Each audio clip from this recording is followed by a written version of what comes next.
Vamos orar.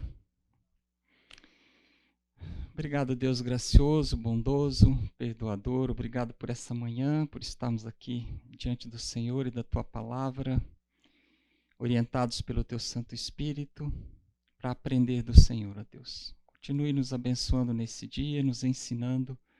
É o que nós te pedimos, em nome de Jesus. Amém. Vocês se lembram daquela passagem de Abraão, no nosso primeiro encontro, quando Abraão pegou Isaque e foi até o monte para o sacrifício? Vocês se lembram deste gesto que nós falamos? Alguém se lembra? Abrir mão de, né? Que o casamento é um instrumento nas mãos de Deus para nos fazer cristãos maduros, para que nós aprendamos a abrir mão de muitas coisas em prol da honra e da glória de Deus no nosso casamento, né? Nós passamos por vários assuntos, nós falamos sobre quem reina no seu lar, se é um de vocês ou se é o Senhor Deus que reina. Nós falamos sobre o perdão diário, nós falamos sobre o amor, nós falamos sobre confiança, a importância da confiança de um cônjuge com o outro, nós falamos sobre a graça no domingo passado e hoje, para encerrar com chave de ouro, nós vamos falar sobre a oração, ok? Então nós temos duas atitudes para escolher que nós vamos seguir no nosso casamento. A primeira é encarar o casamento como uma aliança perpétua, como um pacto diante de Deus e dos homens, até que a morte nos separe. E a segunda é encarar o casamento com uma atitude de autoproteção, com o desejo de ser feliz e ter as suas expectativas atendidas. São duas estradas completamente opostas, concordam? E elas vão nos trazer frutos. Nós vimos isso também nos primeiros encontros. Nós vamos colher o que nós plantamos. E a decisão e a escolha de uma dessas duas atitudes vai trazer as consequências para o nosso relacionamento, né? Então, a primeira, ela fortalece o casamento. A segunda, o contrário do fortalecer, né? Destrói, enfraquece essa aliança, né? A primeira aproxima o casal e os ajuda a se protegerem e resolverem suas fraquezas, e a segunda afasta o casal. E as suas fraquezas se transformam em acusações, em julgamentos, reclamações, né? A primeira nos torna mais misericordiosos diante das dificuldades. A segunda nos torna impacientes e intolerantes. A primeira nos leva a procurar a Deus e a segunda nos leva a procurar outras coisas, outras pessoas, outras coisas para sermos atendidos. A primeira nos faz dispostos a fazer o que for preciso, né, para que haja esperança e reconciliação no nosso relacionamento. E a segunda nos leva ao desespero sem saber o que fazer. Porque você não está olhando para o Deus que cuida e que resolve todos os nossos problemas. A primeira nos leva a perseverar, a fazer sacrifícios, e a segunda nos leva a não querer mais sacrifícios. Cansei, não quero mais. A primeira sabe que o amor exige trabalho, e a segunda se cansa do trabalho. Então, a primeira pergunta que nós temos para esse domingo é: qual é o fundamento do seu casamento? Você tem convicção da atitude que você escolheu para até que a morte o separe?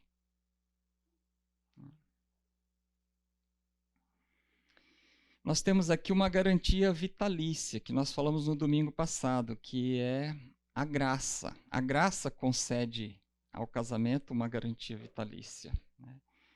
Nós temos que crer que Deus vai dar tudo o que nós precisamos pela sua graça para resolvermos todos os nossos problemas de reconciliação, de restauração, de reparação. É a graça de Deus que nos transforma diariamente. É a graça de Deus que nos capacita a perdoarmos e a pedirmos perdão e nos humilharmos no pedido do perdão. É a graça de Deus que nos dá poder para resistirmos às tentações, darmos meia volta, darmos volta no quarteirão para fugirmos do pecado e fazermos aquilo que é certo, né? Vamos nos lembrar aqui quando Deus libertou o povo de Israel da escravidão do Egito, eles chegaram no momento que eles chegaram no Mar Vermelho e o exército egípcio vinha e encurralou o povo de Israel no Mar Vermelho. Ali o povo teve que tomar uma atitude. Era uma situação, no mínimo, apavorante, né? Uma situação desencorajadora. Eles estavam diante de um grande problema, um grande exército e o mar pela frente, né? Então, diante de uma situação assim, eles teriam duas opções. A primeira é desistir. Não há saída, a melhor coisa é largar tudo e sair correndo, né? Vamos correr um pouco para baixo, um pouco para cima, porque todos nós vamos morrer mesmo. O exército egípcio é um exército poderoso. E a segunda é se lembrar das promessas de Deus, que Deus tinha prometido que tiraria o povo da escravidão. E esperar as instruções de Deus. E buscar as instruções de Deus, né? E nos lembrar do que a gente lê lá em Lamentações 3:21, né? Quero trazer à memória aquilo que me pode dar esperança. Não somente aquilo que já aconteceu e o que Deus fez, mas também as promessas de Deus para o futuro, né? Então, o povo naquele momento aguardou e cumpriu as orientações de Deus e resolveu, e teve o seu problema resolvido, né? Uma outra passagem que eu me lembro é quando eles chegaram depois nos muros de Jericó, uma cidade praticamente inconquistável, né, com os muros enormes. E eles também tinham duas opções: ou clamar a Deus e seguir as instruções que Deus lhes daria, ou desistir daquela conquista, né? A graça de Deus é que nos faz amadurecer juntos diante dos ventos, das tempestades que chegam no nosso casamento. Daquelas fases mais difíceis que talvez alguns de vocês estejam passando.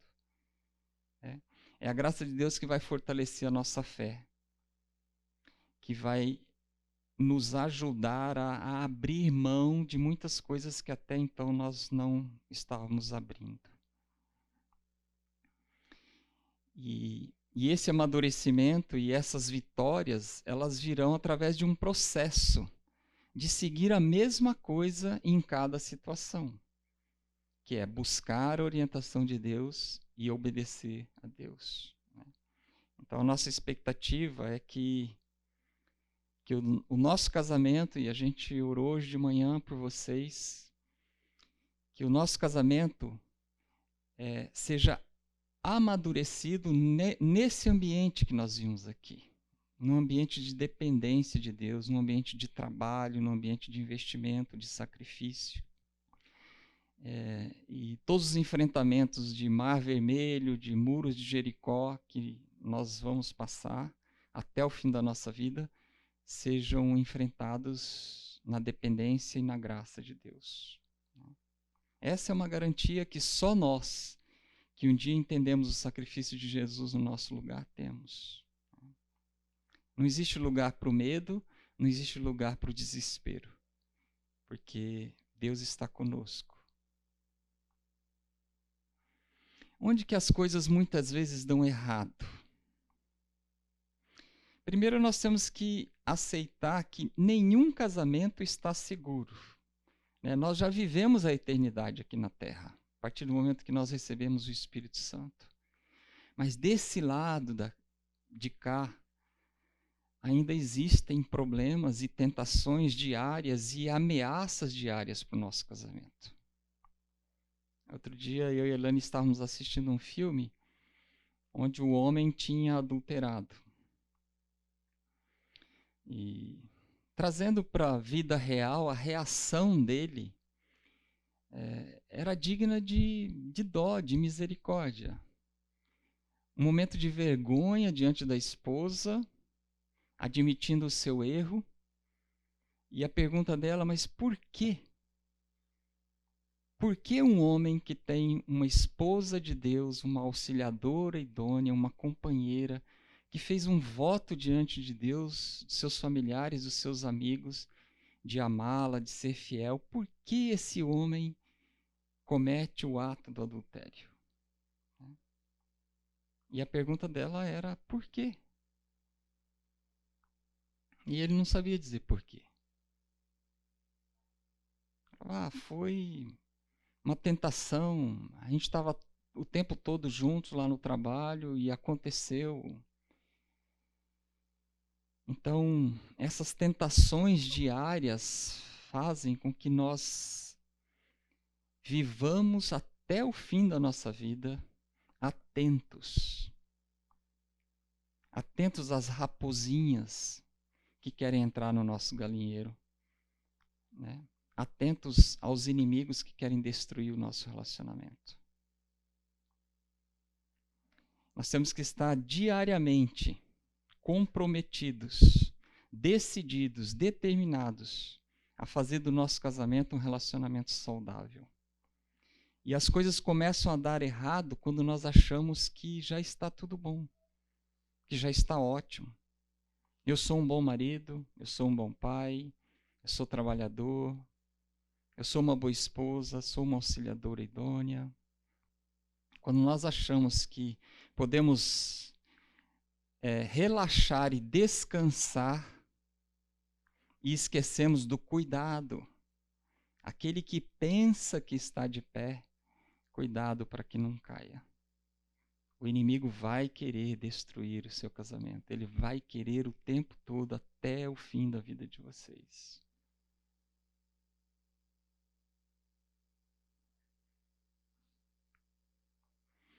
O que significa a expressão, talvez os casais mais jovens aí, né? Ficar na boa. A gente ouve de vez em quando, né? Tô de boa. O que significa ficar de boa?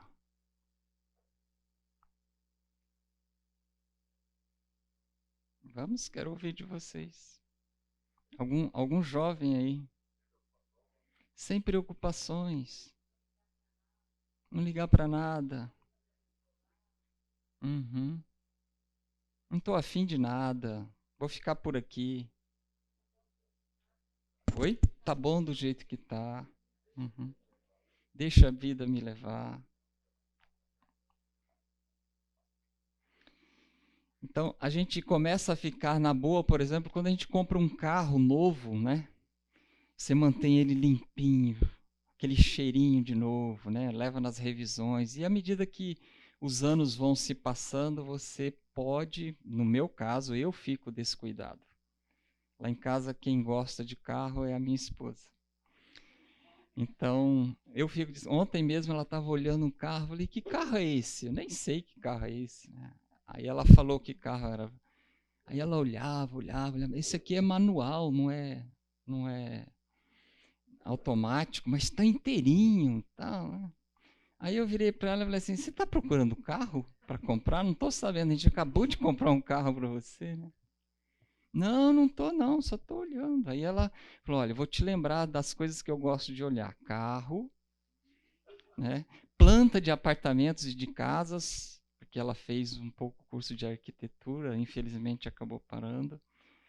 Mas ela adora ficar mudando as plantas dos lançamentos das grandes construtoras. Ela sempre melhora uma porta, melhora alguma coisa, ela melhora no projeto, né? Então eu acho que eu poderia até ganhar dinheiro com isso, né? Eu não estou sabendo explorar isso. Aí ela falou, receitas, ela está sempre lá como é que é a chefe lá, meu amor, o nome dela? Rita Lobo, vocês devem conhecer, né? Está sempre lá com a Rita Lobo embaixo do braço, no celular. Então ela começou a me lembrar, olha, eu gosto de carro, é uma das coisas. Então, às vezes, né, no meu caso, depois de nem um ano, eu já não estou mais sentindo o cheiro de novo. Ela já fala, você não vai mandar lavar o carro, né? Então, Mas a gente vai ficando caindo nessa letargia visual. Você pendura um quadro novo, e aí você fica olhando aquele quadro, né? Que lindo, que bonito. Depois você já nem enxerga mais o quadro, né? Ou então o caminho que você faz para ir para o trabalho. No início você fica atento, né? Depois você nem percebe mais as coisas que mudaram. Você vai no automático, passa o sinal verde. Não, passa o sinal verde sem perceber. Você não percebe o que aconteceu de mudança. Você entra nessa letargia, né? Você deixa de se dar conta das bênçãos que Deus tem te dado no casamento, da pessoa que está do seu lado, que é a sua companheira, seu esposo, que é uma bênção, que te ajuda, e você para de sentir gratidão e de demonstrar essa gratidão a Deus e de ficar atento para as coisas pequenas, e você começa a permitir que outras coisas pequenas comecem a acontecer, e você começa a tolerar e começa a fazer e a dizer coisas que você antes não fazia e não dizia, né? Então, a nossa segunda pergunta para hoje, já que o curso se encerra hoje, então eu vou encher vocês de perguntas. O tema do curso é o casamento na prática, né? Então, a segunda pergunta é: existem indícios em seu casamento de que você esteja vivendo com olhos preguiçosos? Você já louvou a Deus hoje pela vida do seu cônjuge, dos seus filhos, por tudo que Ele tem te dado? Ficar na boa também é ter inconsistência nos hábitos, e é a preguiça. Então a gente se afasta daquela comunicação benéfica que a gente viu. A gente começa a dizer coisas que não dizia antes, a gente começa a falhar em coisas que a gente fazia questão de não falhar, a gente começa a não conceder o perdão e agir com indiferença, guardando mágoas. E a preguiça talvez seja o maior inimigo de um bom casamento, porque um bom casamento exige trabalho diário para mantê-lo saudável, né? Então, na nossa preguiça, a gente começa a se proteger um do outro. A gente começa, por meio de outras ocupações, a gente começa a achar outras coisas para fazer, às vezes diversão, às vezes atividade física. Podem ser coisas saudáveis, mas a gente começa a deixar de lado o relacionamento com o cônjuge para fazer essas coisas. Sim. Nesse tema, eu quero pedir uma sugestão para você, Adalberto, e Elaine. Vocês comentaram alguns domingos que vocês estavam marcando um horário para sentar, orar juntos. Eu falei, isso é importante. Vou manipular um jeito de não forçar, mas de estimular o Sandro a orar. Temos esse horário juntos, né? Então eu falei assim: olha, Sandro, 11 horas da noite você está muito ocupado? Não. Eu também não, porque é o horário que eu cheguei da escola, já tenho tudo lá. Vamos. Eu comprei uma caixa de Artrogen Duo, que aliás também foi sugestão do Adão. E a última coisa, né, que tem que ser tomada à noite é o colágeno. Vamos parar 5 minutos, tomar o colágeno e fazer uma oração? Um dia deu certo, 2 dias deu certo, e faz 8 dias que eu estou esperando ele para... E aí eu não quero ser a pessoa, igual ele fala, né, que você reclama de tudo, você reclama de tudo. Então, qualquer coisa que eu falar agora para ele vai ser reclamação. Não vai ser um pedido, não vai ser... eu conheço já o Sandro, né? São 18 anos, eu já conheço. Então eu já sei que qualquer coisa que eu vá dizer nesse sentido, ele vai achar que eu estou forçando, ou que eu estou reclamando, ou que eu assim, e eu não quero. O que eu faço? O que eu poderia fazer para estimular? Ore. Continue orando. E minha sugestão, esposas, quando você quer que seu marido dê atenção para você, põe a mão nele. Põe a mão no braço, encosta nele, fala assim, vamos orar? Faz dias que a gente não consegue, vamos orar hoje? Abraça, dá um beijo, encosta nele. Quando você encosta nele, ele fala, opa, aqui tem comunhão, aqui tem respeito. Ela não está falando de longe, ela está chegando perto. O homem precisa disso. Então, oi? Eu só queria perguntar para ela se você também desistiu ou você tem feito às 11 horas. Sim. Porque lá em casa funciona, às vezes quando o Samuel desiste de algum projeto, eu persisto e ele enxerga e volta. Sim, eu participo de vários momentos de oração. Agora, depois da pandemia, eu adquiri o hábito, eu ponho até relógio para despertar, para participar com alguns irmãos da igreja online. Então, eu já tenho um hábito. Para mim é tranquilo, mais um dia, né? Vai ser legal, vai ter mais um horário, né? Então, eu tenho sim, eu continuo com o meu hábito.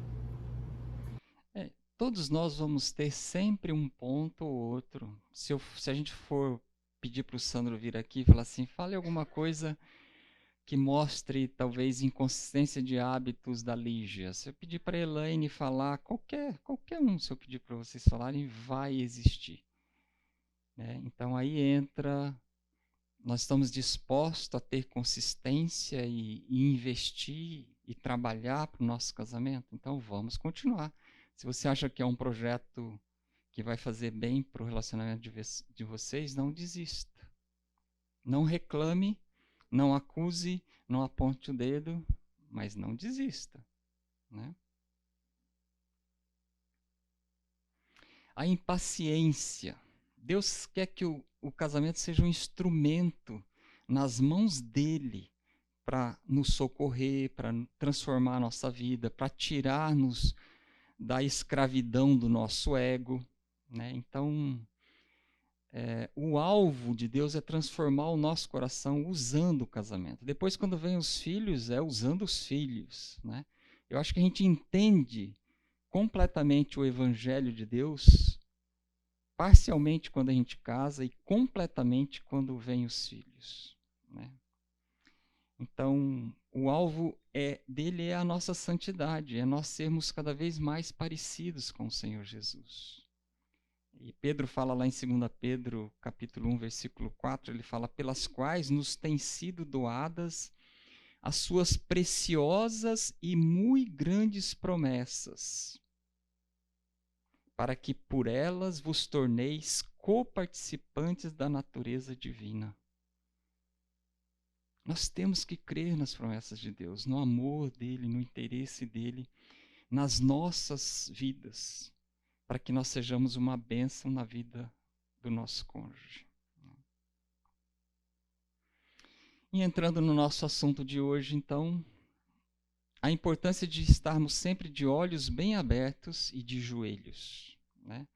O poder transformador da oração. Então, a oração, primeiro nós temos que entender que ela não faz nenhum sentido se duas coisas forem verdades na nossa vida e nós aceitarmos isso. Primeiro, que as nossas vidas não pertencem a nós mesmos.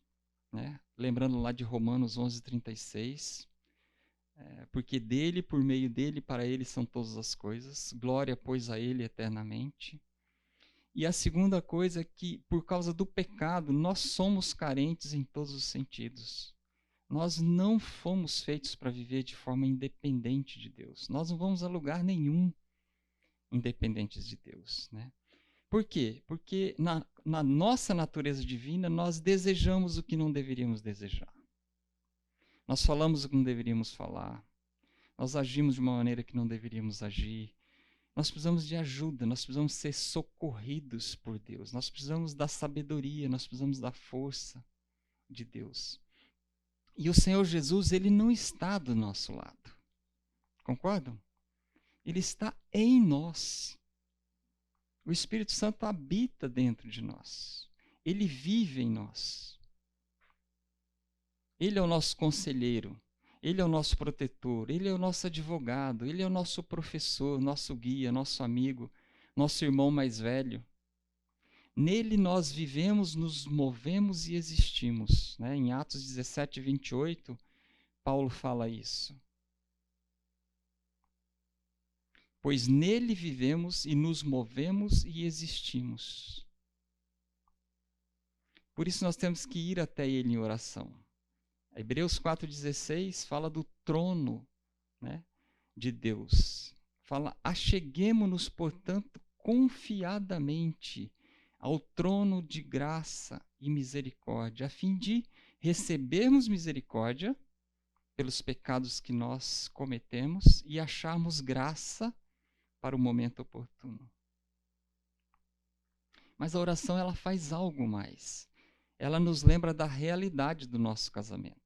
Momento após momento, a realidade do nosso casamento é um vai e vai constante entre pecado e graça. Vocês concordam?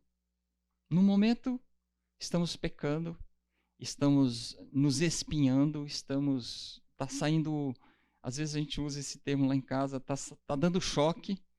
A gente não sabe por que está dando choque, tá? A gente não está se bicando. O que está acontecendo? Identificar isso. Então, esse vai e vem constante. No momento está bom, no outro momento não está bom. Né? Aí entra a oração. Né? O pecado é o motivo de todas as dificuldades no nosso casamento. E a graça é a única esperança confiável para a nossa capacidade de lidar com o pecado e com essas dificuldades. Né? Então, quando a gente olha para um casamento que está passando por dificuldades, não aconteceu uma explosão e ele entrou em dificuldades. Não. Ele vem sendo corroído, lentamente, passo a passo, ato a ato, dia após dia.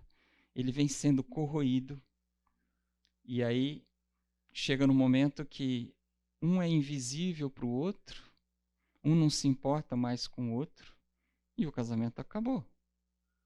E aquela pessoa que um dia você escolheu para ser seu companheiro, a sua companheira para o resto da vida, não passa mais de alguém que vive ao seu lado, que dorme na mesma cama, que come na mesma mesa, às vezes dorme na mesma cama, às vezes come na mesma mesa, quando não já estão dormindo em quartos separados. Né? Então é a oração que nos desperta desse sono, que não nos deixa ficar nessa preguiça. Né? Orar significa reconhecer fraquezas e também reconhecer bênçãos e valorizar o que tem que ser valorizado. Quando a gente entra em conexão com Deus através da oração, a gente tem a visão correta da nossa identidade e a visão correta da glória de Deus. Ela nos confronta com a realidade e nos ensina a reconhecermos aquilo que é importante. Ela nos deixa atentos, conforme Paulo fala lá em Efésios 5, de 14 a 21. Né? Ele começa falando, desperta, ó tu que dormes, levanta-te de entre os mortos e Cristo te iluminará. Você não está morto, mas você está vivendo como morto. Você tem o benefício e o privilégio de falar direto com o Pai. Você tem o Espírito Santo com gemidos inexprimíveis, conforme Paulo fala lá em Romanos capítulo 8, intercedendo e traduzindo a tua oração. Deus, Ele está querendo dizer isso. Você tem um advogado que é o Senhor Jesus. Quando o inimigo vai te acusar diante de Deus, nós temos o melhor advogado que existe.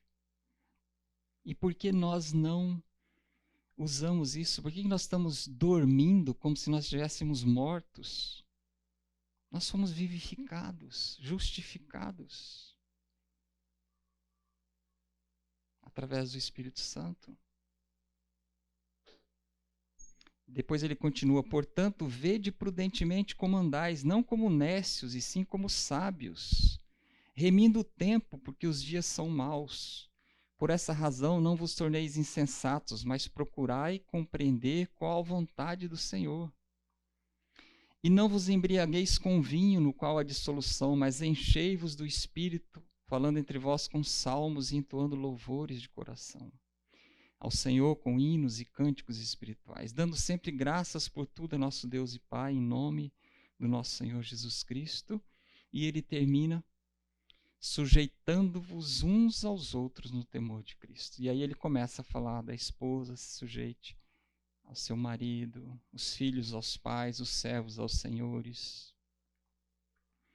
Mas esse sujeitando-vos uns aos outros no temor de Cristo não é só para as esposas, é para todos nós, a começar de nós, maridos. Se sujeitar ao Senhor Jesus e ser o marido que Deus quer que nós sejamos. Então, diante desses versículos aqui, da profundidade deles, a gente só pode chegar a uma conclusão: nós somos carentes da graça de Deus. O nosso casamento nunca vai agradar a Deus se não for levado de joelhos. Concordam?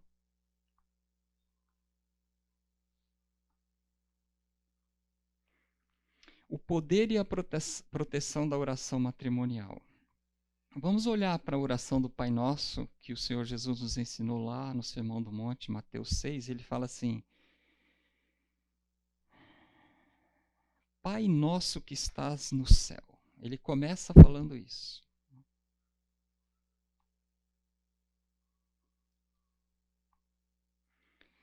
Ele começa a reconhecer aqui que em todos os momentos nós temos a quem recorrer. Pai nosso que estás no céu. Em qualquer momento você pode fazer essa oração, você pode fazer esse clamor diante de Deus, concordam? Senhor, me socorra. Senhor, me perdoa. Diante de um momento de tentação. Senhor, me dá domínio próprio. Senhor, me ajuda. Senhor, me livra. Senhor, faça um milagre. O Pai nosso que estás no céu, santificado seja o teu nome, venha o teu reino, faça-se a tua vontade, assim na terra como no céu. Essa oração nos lembra que o propósito de Deus para o nosso casamento é maior do que o nosso casamento. Santificado seja o teu nome. Venha o teu reino, vem reinar aqui nesse lar. Faça-se a tua vontade. Eu quero fazer aquilo que o Senhor quer que eu faça. Né? Então, quando não houver um reino maior, que é o reino de Deus, vai haver um ou outro reino, que é o reino do marido ou é o reino da esposa. Vai haver guerra entre os propósitos, porque cada reino tem um propósito. Cada coração tem os seus pecados, tem os seus objetivos, tem as suas carências, tem as suas expectativas, né? Então, sempre que nós oramos essa oração, nós estamos reconhecendo aqui o governo de Deus sobre a nossa vida e a nossa submissão a Ele. Venha o teu reino, seja feita a tua vontade. É uma oferta voluntária da nossa vida, dizendo: Senhor, a tua autoridade, vem aqui exercer a tua autoridade sobre as nossas vidas. Nós precisamos disso. A oração, então, ela é uma parte ativa de uma vida para que o reino de Deus realmente reine no nosso lar. Então, não existe um bom casamento, como não existe um bom casamento sem o reconhecimento de que nós vivemos num mundo caído, somos pecadores, precisamos perdoar e pedir perdão, nós precisamos confiar e ser confiáveis, nós precisamos amar e colocar o outro acima dos nossos desejos e expectativas, nós precisamos da graça de Deus, nós precisamos da oração. Vocês concordam com isso? Agora vem mais duas perguntas. Nós temos um programa de oração na igreja de meia hora. Gente, vocês não têm ideia como meia hora é rápido. Não dá para 10 orações serem feitas. Não dá tempo de 10 orações serem feitas. Meia hora. Meia hora. Nós temos de segunda a sexta, e no domingo às 17h15 aqui é um tempo mais longo, é de 1 hora. Mas de segunda a sexta são 12 horários. Não tem como você falar assim, eu não me encaixo em nenhum desses dias e nenhum desses horários, porque tem das 7 às 8h30, às 9, na hora do almoço, de tarde, no fim do dia, quase chegando na madrugada, tem todos os horários. Você tem participado de algum desses tempos de oração? Se você crê que realmente a oração é importante. Lá nós oramos pelos casais, pelas famílias, pelo nosso país, pelos doentes, pela igreja, pela conversão das pessoas. Você faz parte desse projeto, você escolheu um. Não precisamos ser fariseus, né? Não. Eu estou aqui todos os dias e vou estar até o final do ano, todas as semanas. Deus não quer isso de você. Deus quer que você vá lá e fale, Senhor, uma vez por semana eu quero estar aqui com... Normalmente é 5, 6 pessoas que participam do tempo. Eu quero orar com esses irmãos e ali nasce comunhão. A Lígia tem estado em vários desses momentos. Sexta-feira, às 7h eu participo de um e ela está toda sexta-feira lá conosco. E eu sei que ela está em outros também. Então, a pergunta é, você tem estado nesses momentos de oração? A igreja está orando. Mas, infelizmente, nós falamos que a oração é importante. Mas nós não acreditamos que ela é importante. Porque se nós acreditássemos, nós estaríamos orando. Então, a primeira pergunta é essa. Você tem orado com a tua igreja? Online. Tudo online. Você entra lá no site da igreja, em sua presença, clica, abre a tela, alguém autoriza, você entra na sala e vamos orar. Tem gente que aparece lá descabelado, tira a câmera, só dá bom dia, tira a câmera, fica só com o som. Mas ora. Tem gente que aparece lá e não ora, mas ele precisa estar lá. Está cheio de problemas. A gente ora por ele, ele está lá. A gente ora por ele. Então, é um momento que a igreja está investindo, a igreja está entendendo a importância da oração. E a outra pergunta é, você tem orado com o seu cônjuge? E por último, você tem orado sozinho?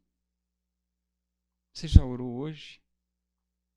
Você já reconheceu a grandeza, o poder, a bondade de Deus? Você já se humilhou diante dele e pediu perdão por todos os seus pecados? Você já agradeceu a ele todas as bênçãos que ele tem te dado? Você já intercedeu pelas pessoas que você sabe que precisam de oração? E você já suplicou a ele pelas suas necessidades hoje? Pode ser nessa ordem. Louvor e adoração, agradecimento, confissão, intercessão e súplica. Você tem feito isso? Então, o nosso objetivo é que a gente saia daqui desse curso hoje orando sozinho, se possível orando juntos e, se possível, orando com a igreja. Ok? Continuando aqui, então, na oração do Pai Nosso, a outra afirmação que nós lemos é: e perdoa-nos as nossas dívidas, assim como nós temos perdoado os nossos devedores. A oração nos chama a celebrar esse perdão vertical e nos prepararmos com bondade, misericórdia, graça, para exercermos o perdão na horizontal, né? Ou então pedir perdão a Deus e depois nos humilharmos diante do nosso cônjuge e pedir perdão pelos nossos pecados. Então, a oração nos confronta a fazer isso. Não nos deixe cair em tentação, mas livra-nos do mal. Ela nos lembra que as nossas maiores dificuldades matrimoniais encontram dentro do cair em tentação, né? Não nos deixe cair em tentação. Todos nós gostaríamos de pensar que, no fundo, nós somos pessoas boas. As maiores dificuldades que nós temos vêm do exterior, né? Vêm pelo cônjuge que eu tenho, os meus filhos são rebeldes, né? O meu chefe é chato, eu não concordo com o que o presidente fala. A gente tende a achar que nós somos bons, mas o mal que por um acaso a gente faça é em consequência ao mal que o mundo nos traz, né? Nós reagimos a ele, né? Mas a oração nos faz reconhecermos esse livra-nos do mal, desse mal que existe dentro de nós, dessa natureza pecaminosa que gosta do pecado. E reconhecer que o nosso pecado que nos seduz, ele nos engana, ele arma ciladas e ele nos leva ao pecado, né? Então, é o nosso pecado, é essa nossa natureza que nos impede, que nos leva à preguiça e que nos impede de fazermos tudo aquilo que nós deveríamos estar fazendo para ter um bom casamento e não estamos. Então, quando nós oramos e dizemos para Deus: Senhor, não me deixe cair em tentação, livra-me do mal, nós estamos reconhecendo o quanto nós temos o mal dentro de nós, né? O quanto nós somos seduzidos por esse mal, né? Pois teu é o reino, o poder e a glória para sempre. Então Jesus termina assim. A oração nos lembra de que a chave para o nosso casamento, para a união, compreensão, um casamento bom, depende do quanto nós colocamos o reino de Deus em primeiro lugar ou não. Ele começa dizendo: venha o teu reino, seja feita a tua vontade, e termina dizendo: pois teu é o reino, o poder e a glória para sempre. A oração nos lembra, e essa oração especificamente nos lembra, que a vida não gira em torno de nós. Nós não somos o centro do universo. Somente um é o centro do universo e merece estar sentado, né? É o Senhor Jesus. Então, nós podemos olhar para essa oração e crer que existe esperança para nós. Não importa o que nós estejamos passando ou o que estejamos fazendo, nós temos que decidir irmos até Deus, fazermos essa oração, clamarmos pelo perdão dele e investirmos no nosso relacionamento. Quando a sua vida é moldada pela adoração a Deus, então, fechando esse ciclo que termina com a oração, vamos à nossa conclusão. Quando a nossa vida é moldada pela adoração a Deus, nós vivemos com os planos e propósitos de Deus em vista. Então, aquela sequência de nós temos que primeiro conhecer a Deus, né? Aquele questionamento que nós já fizemos com vocês. Vocês têm um plano de leitura diária da Bíblia? Você tem lido a Bíblia de Gênesis, Apocalipse? Você tem um propósito de ler a Bíblia inteira uma vez por ano? Para conhecer esse Deus, o Deus do Velho Testamento é o mesmo Deus do Novo Testamento e será para sempre o mesmo Deus. A revelação dele, ela vai acontecendo à medida que nós vamos conhecendo ele. Nós vamos passando por uma peneira, né? Quando nós nos convertemos e lemos a Bíblia pela primeira vez, a gente não entende um monte de coisa. A gente descobre lá pecados que nós nem sabíamos que era pecado. Mas à medida que nós vamos conhecendo a santidade, a justiça de Deus, Deus vai nos peneirando, né? Ele vai nos passando cada vez numa peneira mais fina. Então você tem feito isso, você tem procurado conhecer esse Deus, porque a gente viu que quando a gente começa a conhecer a Deus, nós começamos a adorar, a glorificar esse Deus. Quando nós começamos a adorar, a glorificar com hinos, salmos, cânticos no nosso lar, onde nós estivermos, com orações, aí nós estamos prontos para obedecer esse Deus, né? Que aquele que tem os meus mandamentos e os guarda, esse é o que me ama. e aquele que me ama será amado por meu Pai, e eu também o amarei e me manifestarei a ele. Então exige trabalho, exige disciplina. Quem quer ter uma vida com Deus não pode ter preguiça. Tem que colocar ele em primeiro lugar. Não pode ser como aquele homem que chegou num lugar onde tinha ouro na superfície, né? Você via o ouro, não precisava nem cavar para tirar o ouro. E ele virou para o companheiro dele que tinha trazido ele até aquele lugar e falou assim, mas precisa baixar para pegar? Né? Então, às vezes, nós somos assim. As bênçãos estão ali. Mas a gente está falando assim para Deus, mas tem que abaixar para pegar? Nós não queremos fazer a nossa parte. Né? Vamos abrir nossas Bíblias em Colossenses, capítulo 3. A partir do versículo 1. Viver com os planos e propósitos de Deus em vista. Paulo fala um pouquinho para nós sobre isso. Portanto, se fostes ressuscitados juntamente com Cristo, buscais as coisas lá do alto, onde Cristo vive, assentado à direita de Deus.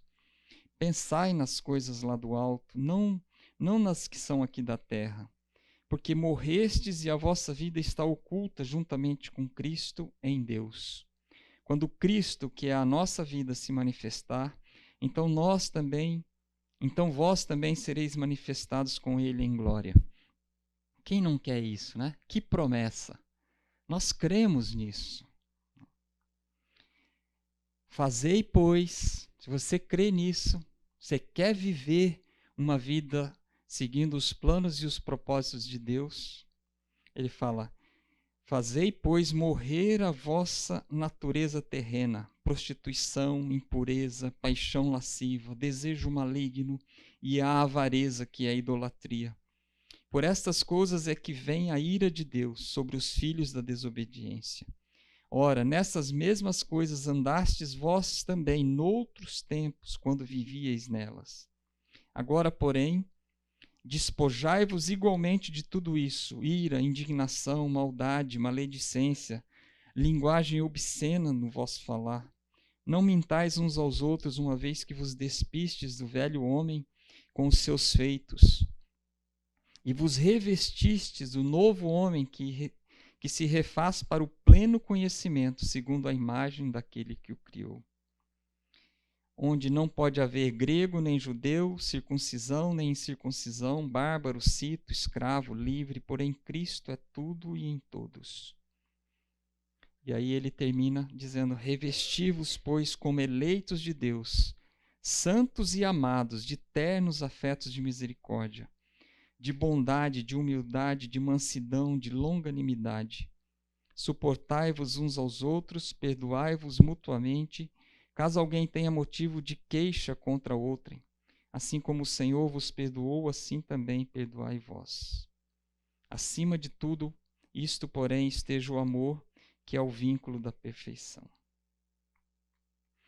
E depois ele fala no versículo 16, habite ricamente em vós a palavra de Cristo. Nós só seremos bons cônjuges, bons pais, bons funcionários, bons chefes, bons empregadores, se nós formos bons filhos de Deus. E para sermos bons filhos de Deus, nós temos que orar e colocar Deus em primeiro lugar em todas as coisas.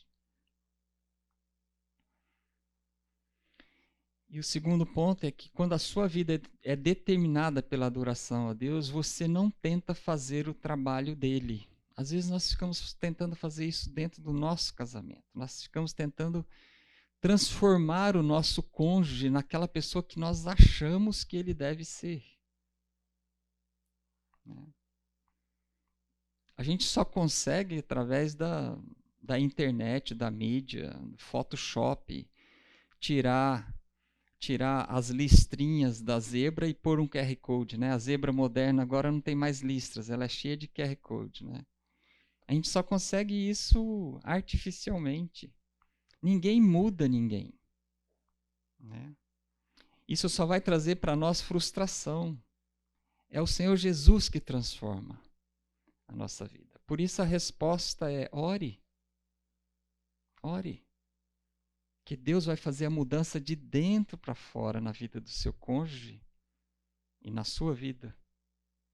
Em 2 Coríntios 5,17, a gente lê que se alguém está em Cristo, é nova criatura. As coisas velhas já passaram, eis que tudo se fez novo. Mas às vezes nós não deixamos que Cristo faça essa transformação. A gente pega alguns pecados que a gente não quer abrir mão, né? A gente não quer abrir mão de algumas coisas.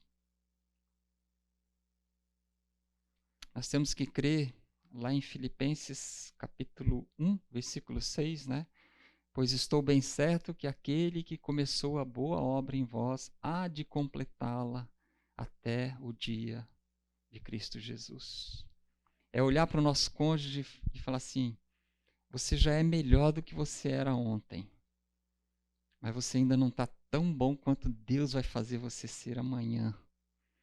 Crer nisso, pôr o joelho no chão e falar: Senhor, eu entrego esse homem nas tuas mãos, muda a vida dele. Né? Eu entrego essa mulher nas tuas mãos. Transforma, porque bater não adianta. Brincadeira. O Zé falou assim: o que você veio aqui? Eu já esqueci, Zé, me ajuda. Você veio aqui na hora do intervalo? Eu falei assim para você: ainda falta alguns anos de casamento. Ele falou assim, que ele não consegue achar as coisas, ele não estava achando copinho para servir. Ele trouxe o café, mas não tinha copo, né? Aí a Elaine foi atrás de copo, ele falou assim: eu não acho nada lá em casa, você acha que eu vou achar aqui na igreja? Eu falei: a Elaine lá em casa é cheia de misericórdia, né? Não é Maria, é Elaine, mas é cheia de misericórdia.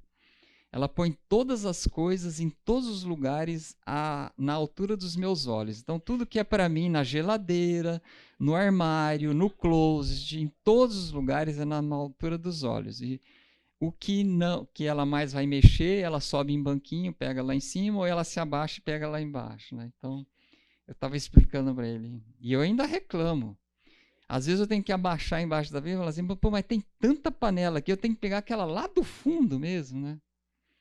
Não fui eu que arrumei a panela, não fui eu que lavei a panela, mas eu reclamo para pegar a panela, né? Então, é um santo. Então, você tem que acreditar, meu amor, que hoje eu sou melhor do que eu era ontem, mas eu ainda vou ser melhor do que eu sou hoje. As costas só pioram, né, Zé? Não adianta mais aqueles 15 minutos de alongamento antes de sair da cama, os abdominais, não adianta mais. A artrose veio e veio para ficar. Então vamos celebrar, né? Vamos celebrar a transformação que Deus está fazendo na vida do seu cônjuge. A gente não celebra, outro dia nós estávamos nos alegrando, a cada momento um neto aceita Jesus, né? Que alegria! Vai estar conosco na vida eterna. Outro dia nós oramos louvando a Deus, a Peyton, que veio da Bolívia com os pais, estão morando na casa da Lígia e do Sandro. A Peyton, 7 anos, entregou a vida dela para Jesus. Daqui a pouco os pais fazem isso, né? Então, vamos celebrar essas coisas, vamos celebrar, porque Deus vai completar a obra dele na vida de cada um de nós. E nós não vamos mudar ninguém. Desista. Põe o joelho no chão e ore, que Deus é quem muda. E agora, rapidamente, vamos fazer uma recordação. Vamos confiar nessas promessas de Deus. E vamos fazer o que é certo dia após dia. Vamos fazer a nossa parte. Então, eu vou dar uma repassada aqui no que a gente pode fazer para termos um bom casamento. Rapidamente, porque são mais de 20 pontos, né? Vamos nos comprometer a fazer o duro trabalho que precisa ser feito, independente do seu cônjuge. Aqui é uma decisão individual, pessoal, diante de Deus. Primeiro, você está disposto a perder algumas horas de sono para que uma conversa importante possa ser levada até o fim? Você está disposto a deixar de fazer alguma coisa que você ia fazer para sentar e conversar e resolver um problema? Após saber de uma preocupação, você a escuta e a leva em consideração? Você se esforça para ter uma comunicação paciente e gentil com o seu cônjuge, sem gritaria, sem palavras torpes, sem agressão ao caráter e à pessoa dele, mas gentil e paciente e benéfica, que transmita graça? Você se esforça para isso? Você faz o trabalho diário do perdão e da reconciliação para que vocês possam viver em paz? Você lida com as diferenças conjugais de modo que comunique apreço e respeito? Não entendo, não concordo, mas eu vou secar a pia. Né? Você faz isso? Né?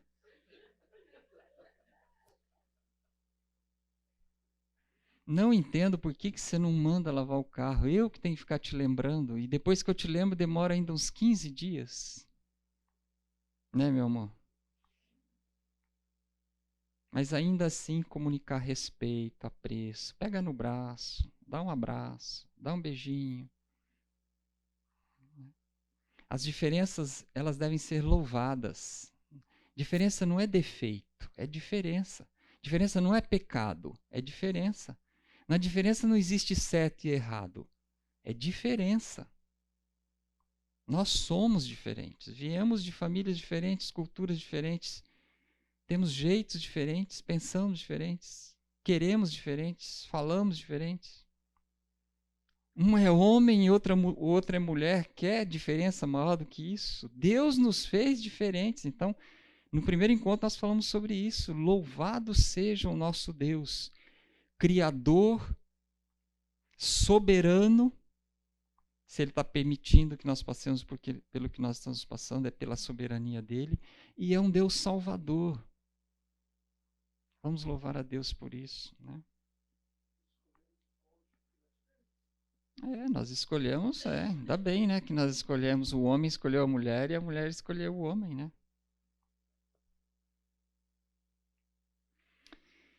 Reservar tempo para desfrutar da intimidade física e da amizade. A intimidade física não é só fazer sexo.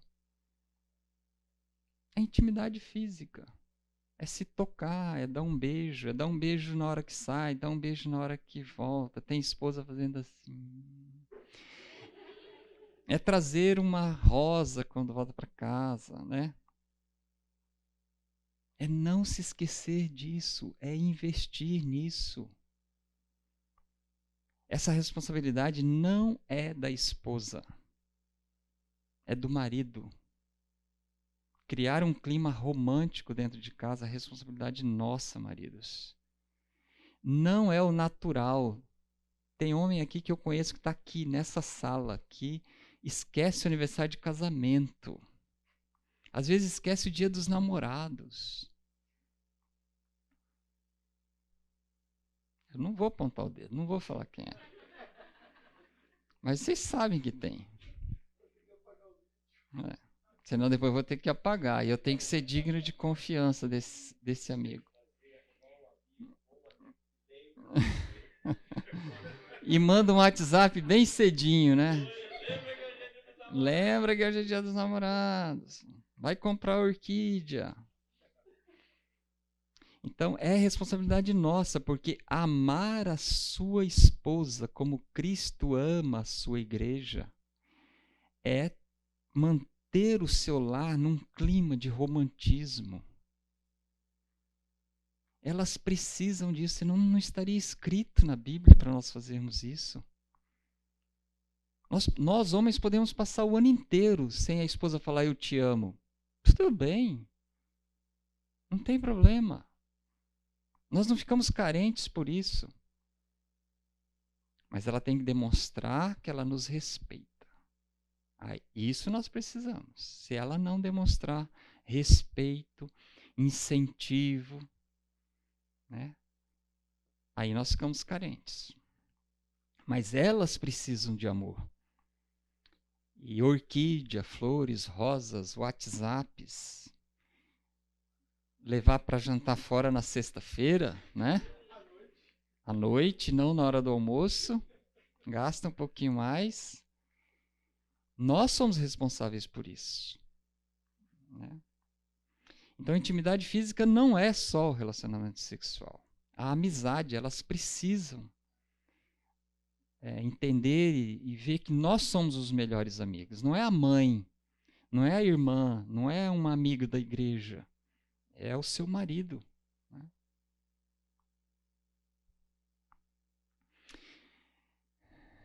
Cria uma parceria com o seu cônjuge no trabalho diário de cuidar do seu ambiente físico. É participar, é lavar louça, é manter as coisas no lugar, é tirar a mesa, é pôr a mesa. Hoje os casais jovens fazem isso muito mais, né? Eu olho aqui, para quem tem mais de 50, é mais difícil. Tem que se adaptar a isso, porque eu me lembro, quando eu comecei a namorar a Elaine, antes de sair tinha que lavar toda a louça, senão não saía. E meu sogro, não posso falar. Meu sogro, louvado seja Deus pela vida dele, um grande homem bondoso, mas ele pensa de forma diferente, né? A gente vê os homens mais antigos não fazem algumas coisas que os jovens hoje fazem de forma muito natural.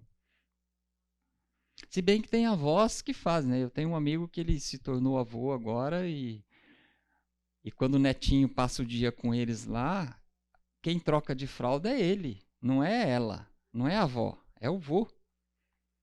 É uma coisa nojenta, fede. Então ele falou, não, então eu faço, tudo bem. Então é um ato de amor, né, para com a esposa. É uma demonstração de amor, né?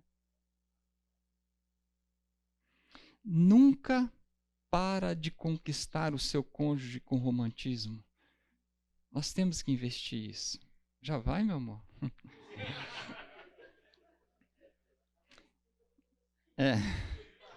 É que nós temos um encontro de casais. Por favor, se inscrevam. Mais de 60% já de inscritos. Daqui a pouco vão acabar as vagas. Só tem 117 apartamentos. Então, quem ainda não conversou sobre isso, conversem, decidam. Se tem algum problema financeiro, falem comigo. Nós estamos procurando doadores para ajudar quem está com problema na área de finanças, tá bom? Então, ela vai para lá para tirar dúvidas. A gente fica depois do culto lá no balcão. Não permite que o sol se ponha sobre um momento de mágoa, desentendimento ou raiva, no sentido de acerte o mais rápido possível isso. Perdoe, peça perdão. Procura meios para encorajar e desenvolver sua comunhão espiritual. Aquilo que a Lígia falou, orar juntos uma vez por dia. O que a sua esposa está lendo? Eu e a Elaine temos muita liberdade com relação a isso.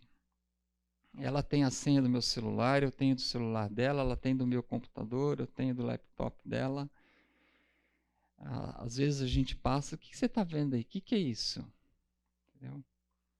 Nós temos que cuidar um do outro. E principalmente nós, maridos, temos que cuidar das nossas esposas, porque nós vamos responder para Deus pela espiritualidade delas. A nota que elas têm hoje diante de Deus é a nossa nota. Se você acha que a sua esposa tem uma nota ruim diante de Deus, saiba que você não tem outra nota diante de Deus. A nota dela é a sua também. Você é responsável pela espiritualidade dela. Então, se ela não lê a Bíblia todos os dias, você está lendo para ser exemplo para ela? Você está orando por ela? Você está sugerindo para ela alguma leitura? Se ela não lê um bom livro em alguma área que ela tem dificuldade, você pesquisou, você já sugeriu, você comprou o livro, deu de presente para ela? Se você acha que ela precisa fazer discipulado, você já foi atrás? Tem alguém que possa discipulá-la? Você já a convidou para ser discipulada? Se você acha que ela deve fazer CTL, se você acha que ela deve fazer algum curso da igreja específico, você foi atrás, convidou, você vai junto com ela? Ah, no teu horário de futebol, você está disposto a abrir mão do futebol e ir junto com ela, fazer o curso com ela? Então, nós somos responsáveis espiritualmente pelas nossas esposas. Agora, para cuidar espiritualmente da sua esposa, você tem que estar bem e ser exemplo para ela. Às vezes a gente vê o homem falando de boca cheia, né? Minha esposa sabe muito mais da Bíblia do que eu. Me desculpe.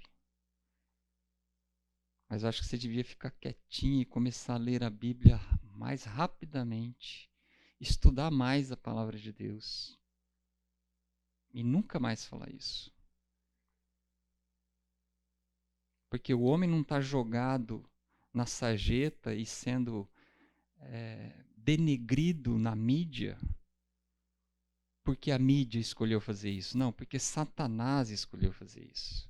Ele quer destruir a figura do homem como líder, a figura do homem como aquele que ama, que cuida, que protege, que supre, que provê, que intercede, que ora. Satanás quer destruir o homem. Ele quer destruir, porque se ele destruir a liderança do homem, ele destruiu a família. Deus não criou a mulher para liderar. Se tivesse criado, estaria escrito na palavra de Deus para ela liderar. Ela quer ser liderada por um homem espiritual, por um homem que tema a Deus, que seja exemplo para ela, que seja um bom marido, um bom pai, um bom cristão. Ela quer se orgulhar disso.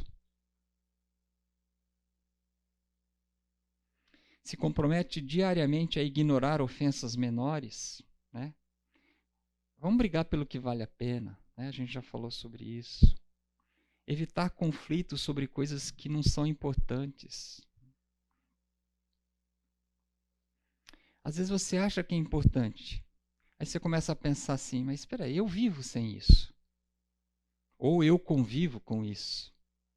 É possível, tem coisa mais importante do que isso. Se você começar a abrir mão, e dali a pouco você percebe que aquilo não te perturba mais.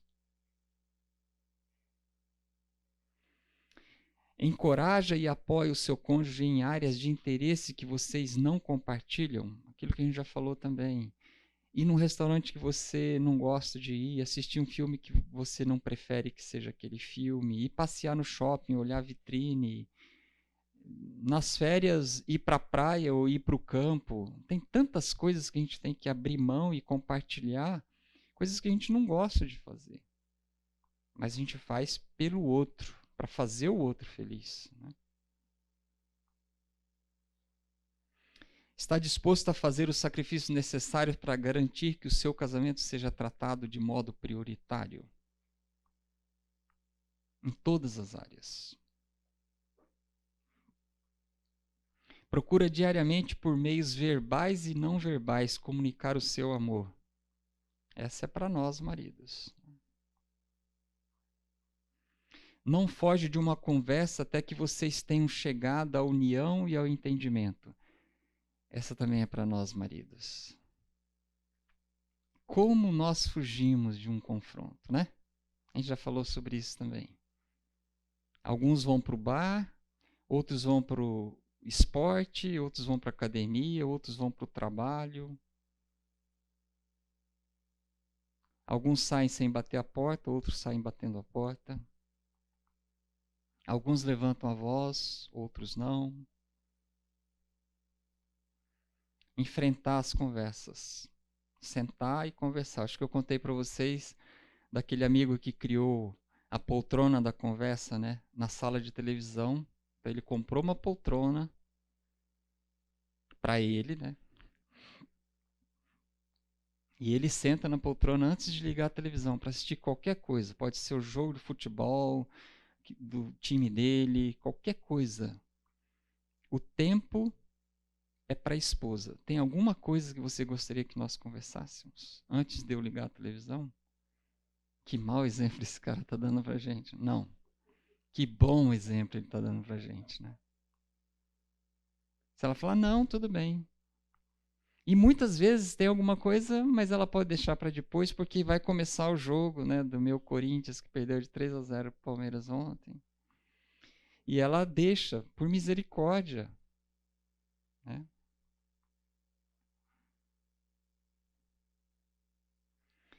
Nunca exige do seu cônjuge o que você mesmo não está disposto a fazer. Nós somos peritos nisso, né? Em olhar para o pecado do outro, para a fraqueza do outro e não para a nossa, e apontar o dedo. Né? E as coisas que você não faz? Ou que você está fazendo e não deveria estar fazendo? Né? Continuamente lembra o seu cônjuge de que ele ou ela não está sozinho no casamento. Nós estamos juntos.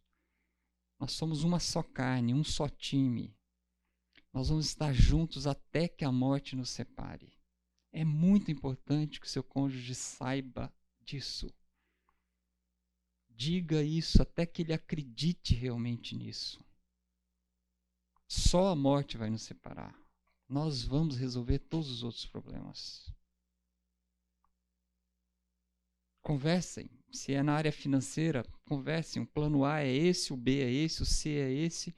E o D de Deus é esse. Ele sabe o que vai acontecer conosco e nós vamos passar por tudo isso juntos. Se é na área de saúde, conversem sobre isso.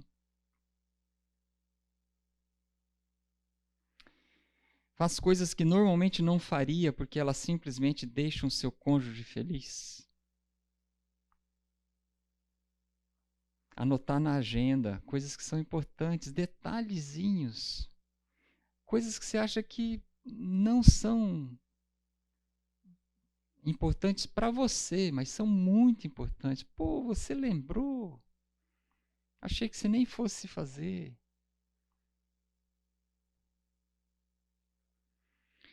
Luta contra a correria e a ocupação exageradas que interferem na atenção que você dá ao casamento. Homens trabalhando demais.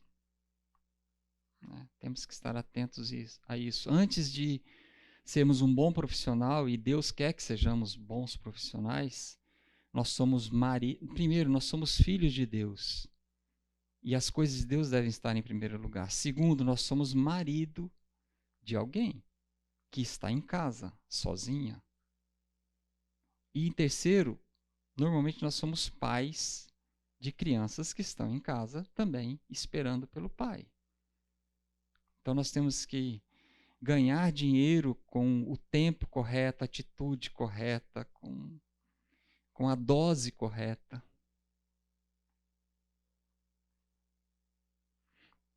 Está disposto a sacrificar atividades e diversões pessoais para o bem do seu casamento?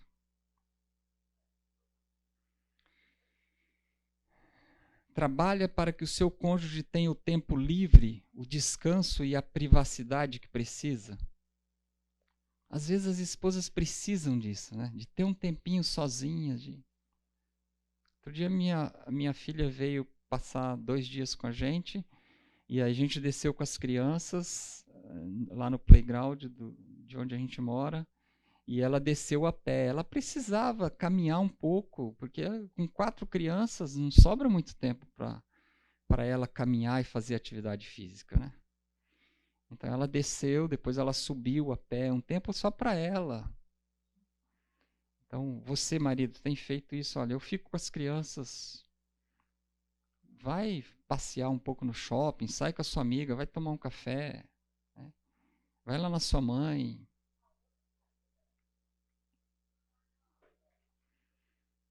Trabalha para construir relacionamentos de amor e de respeito com a sua família. Nós homens somos muito de ficar em casa, acomodados, né? Se a gente tiver paz, comida e sexo, tá tudo bem, não precisa de mais ninguém, né? Nós somos, muitas vezes, na maioria das vezes, pacatos, quietos, não querem sair de casa. Cada vez com a idade isso vai se acentuando mais ainda, né? Então nós temos que estar atentos a isso, abrir mão disso e trazer os filhos, os netos. Eu estou passando por isso, a gente tem que programar, porque senão eu me basto com a Elaine, não preciso. Eu não preciso da casa cheia de amigos e nem de parentes. Mas a gente perde com isso, porque os parentes fazem parte da nossa vida e os amigos fazem parte da nossa vida, né? E por último, não deixa de trabalhar até que o seu casamento seja tudo aquilo que Deus quer que ele seja. Então, que nós saiamos daqui com esperança, com determinação, dispostos a sermos disciplinados a investir no nosso relacionamento, para que o nosso relacionamento glorifique a Deus. Vamos orar.